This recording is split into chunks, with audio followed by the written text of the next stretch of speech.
Good day, and welcome to Trust in God at All Times, a daily devotion of Peakland United Methodist Church in Lynchburg, Virginia.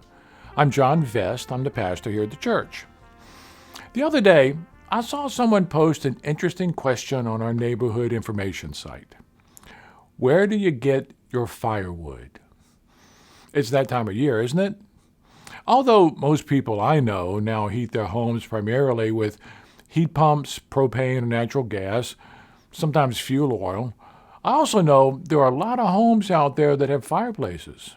Despite all the conveniences of modern technology, we still like that fire, don't we? I grew up with a wood stove for heat. There is nothing quite like the shock you get first thing in the morning when the fire has been out for hours, the house is cold, and you step off the bed onto a cold wood floor that isn't insulated underneath. Let's just say that will wake you up.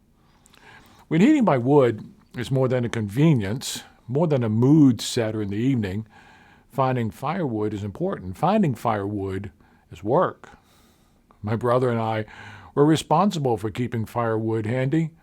You don't stack a lot of wood next to your house. That attracts termites and other critters.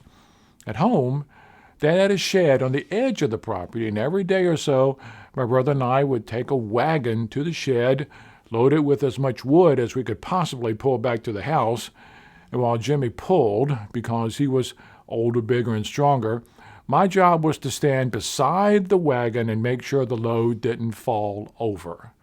The yard was, shall we say, not flat. So, here's a question. Where do you get the firewood your soul needs? Where do you go to sustain that spark of life?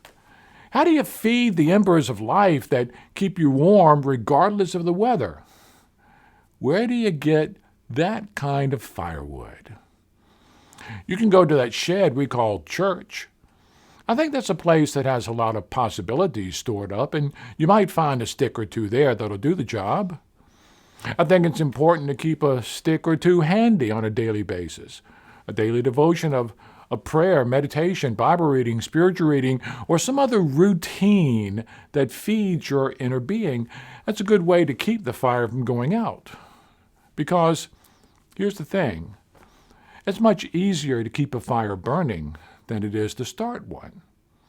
When the fire goes out, the whole house grows cold, and let me tell you from experience, it takes a long time for that house to warm up.